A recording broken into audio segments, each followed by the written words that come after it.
Hey, this is Donna, the Transdimensional Twin Flame and the Afterlife Artist. I am here today to talk about a crazy crystal that I got and the amazing experiences that it has given me since I got it. Okay. So this piece, as you can see, is pretty unique looking. I got it at a gem show. Forgive my manicure, or lack of manicure. I got this piece at a gem show. And as soon as I saw it, I was like, oh, God, I have to have it, right?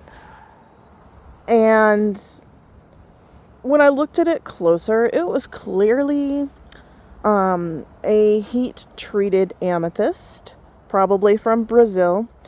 And you can tell because citrine, it's made to look like citrine, but it's not. And the sign is that the color is not normal citrine color. Citrine is not that yellow, that sort of orange color. Natural citrine is more of a natural gold yellow type of color, but it's not artificial looking. And what I think happened was they were, heat treating it, and it didn't take all the way. So the points of this crystal are still amethyst. And I don't normally buy crystals that are treated like that because I feel like they're beautiful the way they are, right? But this piece, I had to have it, And it took me a little while to get this piece. I had gone, hold on, let me put this down. I had gone with a friend to this show, and she had to unpack her haul from the show before I could get this piece out of the boxes that it came in because it got mixed up with her stuff. So when I got it, which was about a year ago, I picked it up and it started talking to me immediately. When I'm channeling another consciousness like this, it's very clear that I'm channeling it. I feel it in my whole body. The energy just goes in waves and vibrations throughout my body. Lots of different sensations. I have heaviness in my head, in my upper chakras. Sometimes it feels like pressure. My eyes have rapid eye movement. My hands twitch. I have like an involuntary neck snap that happens sometimes, and I call it plugging in because it's like I snap my head and then I'm like plugged in. And I can hear very easily what this entity is telling me. I am not imagining it because I wasn't thinking about anything. I'm not trying to imagine this. This is not my ego mind. This is not my imagination. This is just me connecting energetically to this beautiful crystal. And it tells me its name. And it's the same name as our house on the other side of the veil. And it relates to the colors in this crystal. It also has dragon energy embedded in it. It is connected to my dragons across the veil. I have a couple dragons that Chris and I ride. They are our companions. And they also visit me here. And I also, their energy is always with me.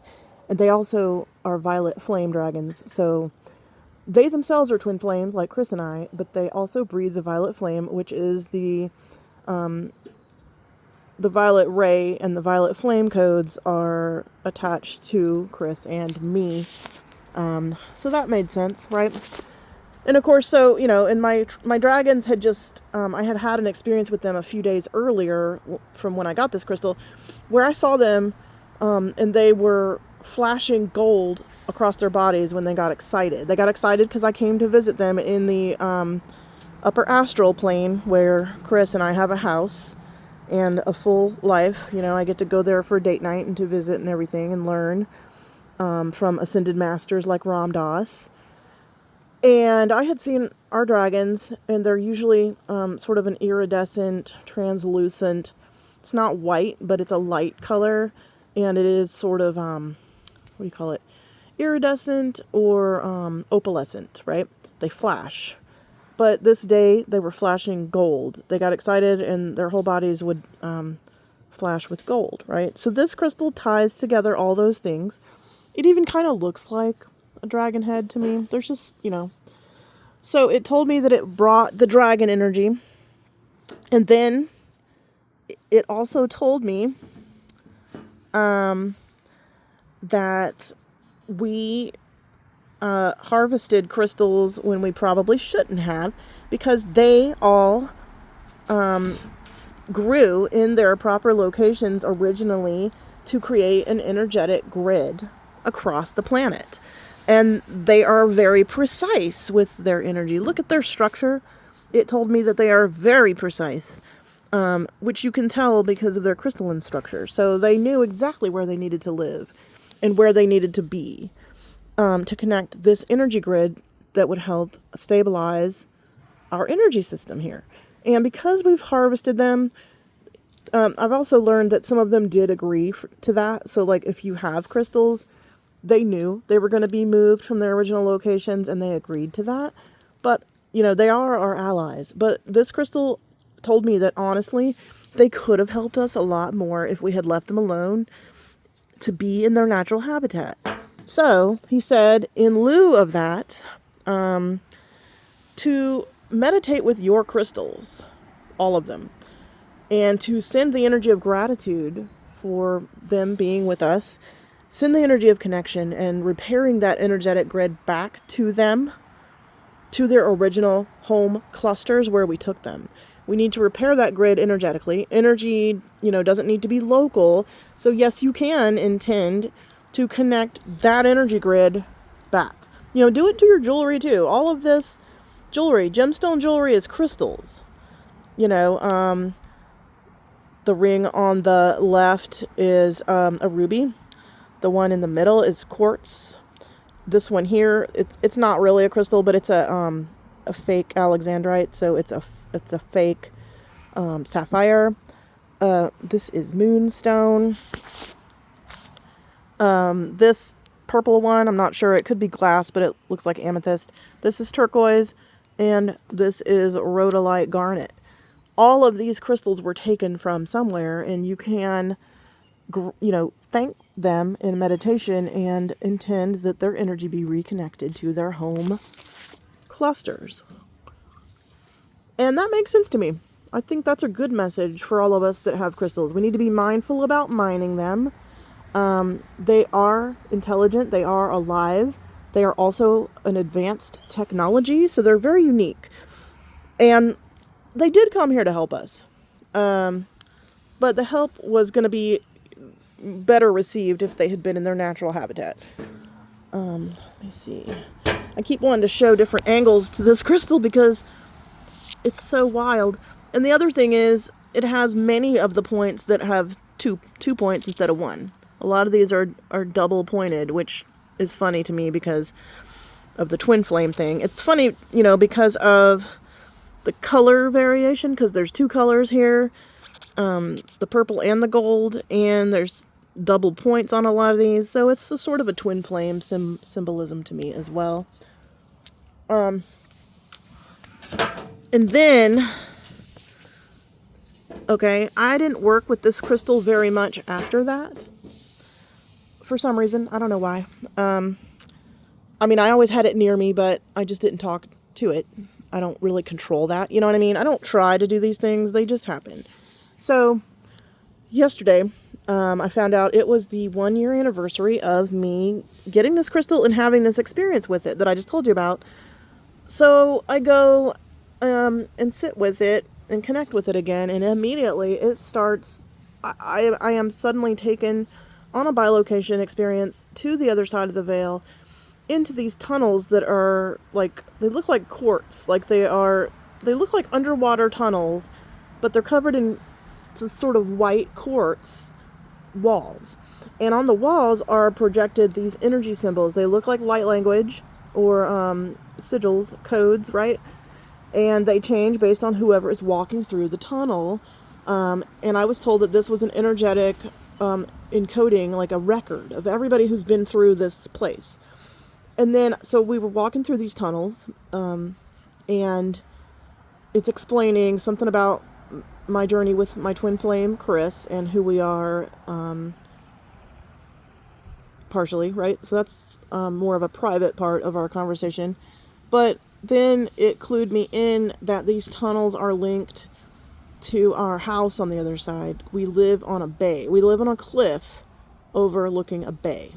And we've had afterlife parties there. We had a group bilocation party, the first of its kind in the world, where we created a fun party experience and then helped a group of people from our private Facebook group bilocate to visit their loved ones. We did this a few times. And so one of those parties was at this place called the Rave Cave. It was a cave. It had beautiful blue, like Caribbean blue type water pools in there. It had these beautiful light projection artworks on the walls, these energy mandala paintings. Chris is a DJ, so he DJ'd all night, and we levitated and danced and had an amazing time. And I realized the tunnels that I was in yesterday are linked to that rave cave. I didn't really know exactly where the rave cave was. I just knew it was Chris's little hangout spot, you know. But all of this is actually at our house on the other side. And I'm still not quite sure why we need tunnels down there. I asked if it was for protection, and they said no, it's just another environment like the beach or the mountains. But I think there's another reason why we would need tunnels down there.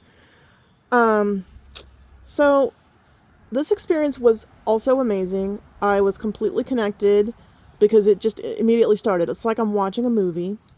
And then Chris tells me later that the images projected on the wall when you walk through, they change based on who is there. And the more advanced you are spiritually, the projections become more and more complex.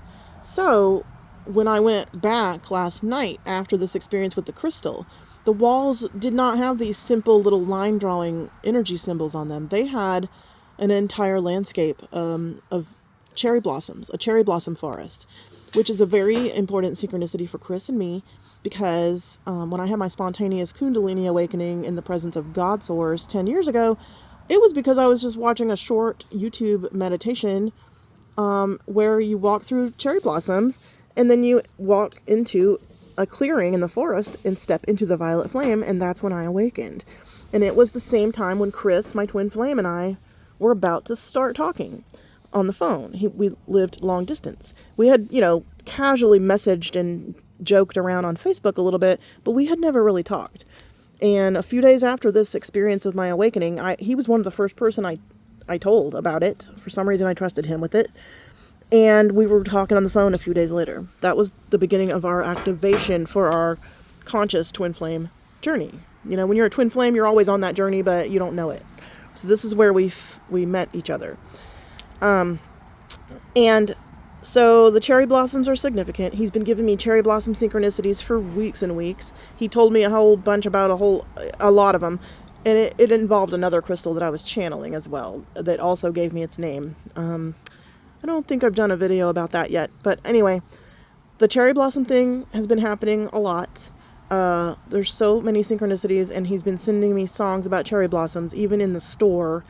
When I was at the thrift store a couple of weeks ago, and I found this purple ring and this ring at the thrift store, at the same time he was playing a song that I only knew the words because I used to have that album, and the song is called Cherry Blossom Girl. I didn't even notice at first. I just said, oh, I remember this song, didn't think about what it was called whatsoever. And then I heard the words and I was like, oh God, I'm going to cry, right? Like, it's hard not to cry when he does this in the middle of a store. He does it quite often, but it had been a while, so I'd forgotten what that was like, because it's very profound. It's not just hearing a song that reminds you of this person. It's from them. It's that message from them. And the lyrics were so perfect, all about how I just want to say hi to the one I love, Cherry Blossom Girl. It was beautiful. So all of this is syncing up for me. And this crystal, I know it's heat treated, and some people say that heat treating makes them toxic. What I think is that it doesn't matter where this energy comes from. It doesn't matter. I could probably connect to this table and channel something, because everything is intelligent. But crystals really are a higher form of life. They're a high form of life, right? They do have consciousness.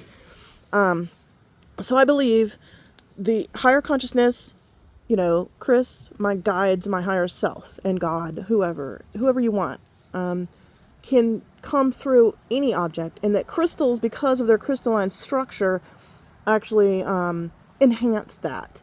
They do, they hold energy within them. They can release energy from themselves, and they can be programmed if they're quartz, and this one is quartz based. So they do have a structure that does conduct energy. It just does. Energy is information. So there's no reason this can't happen, right?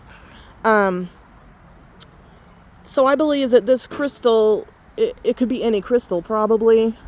I don't know that for sure, but I had another crystal tell me that they all know where they're going to be for their entire lives, because there's an energy trail that they can trace, kind of like a timeline, and that if a crystal gets harvested, it knows who it's going to end up with.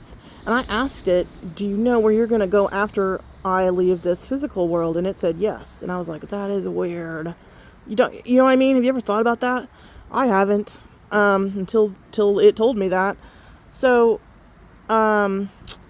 just wanted to share this unfolding journey with the weird things that happened to me that I think are just amazing. This experience yesterday was so nice, because I can't imagine these things. I want to bilocate all the time, and I want to see these things in my clairvoyance all the time, and I want these epiphanies, and I do have them regularly, because I have this interdimensional life, that I'm consciously creating with Chris. We live in both dimensions simultaneously, and we're aware of it. It's a balancing act that most people do not have to undertake.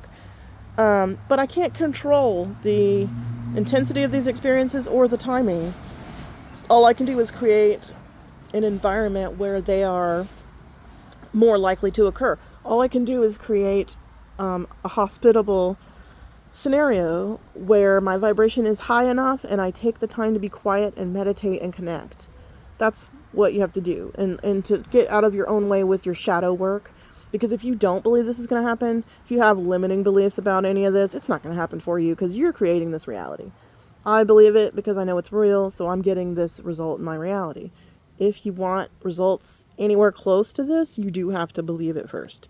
You don't get the proof first. I mean, you might get a little something to clue you in that it's real, like a little present given to you from the universe. Like when I meditated randomly, YouTube videos for a couple months, and then I awakened. I did not plan it, but I knew what it was when it happened, but I didn't even have the word kundalini in my vocabulary yet.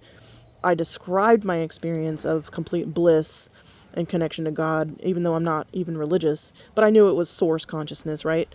I described that to somebody, and they said, oh, you had a kundalini, and I had to look it up to see what it was, and I was like, yep, that's what it was.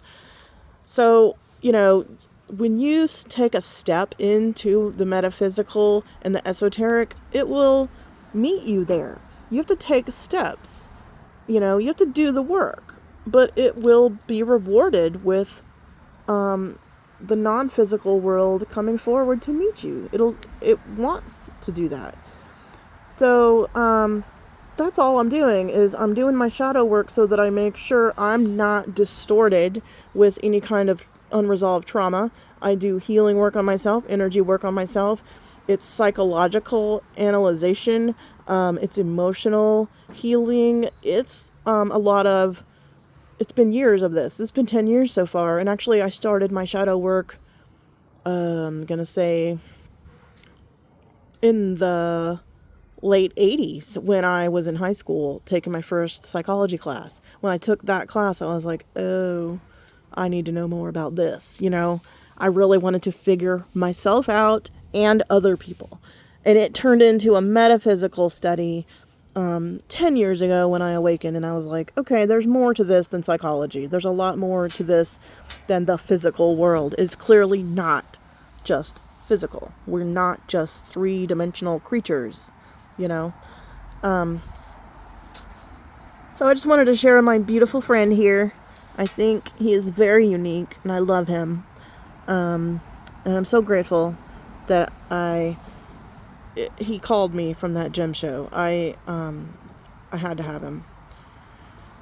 So, thank you if you listen to this. I know it was a bit unusual, but this is the kind of stuff that happens to me regularly in some form or another. Every day I have these experiences because I'm always connected to the higher dimensions, always, because my twin flame shares my same soul blueprint.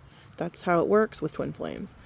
And it doesn't happen to all twin flames. Most twin flames, where one transitions to a higher dimension, they still don't stay connected consciously because the person on Earth doesn't believe they can, doesn't know they can, or maybe they don't have that contract that they're supposed to keep connected.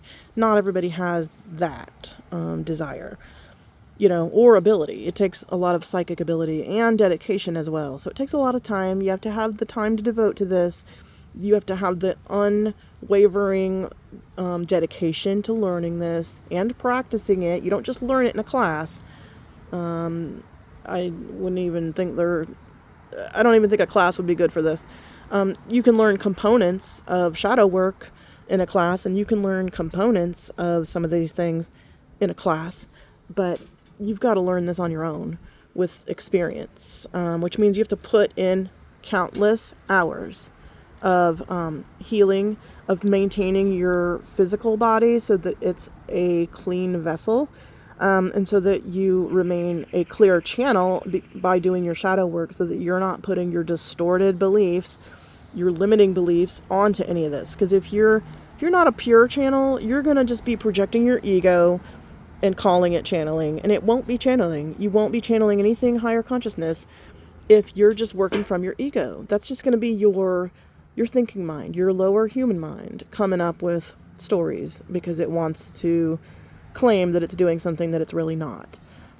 Your ego wants to think it knows everything, and it really doesn't know anything.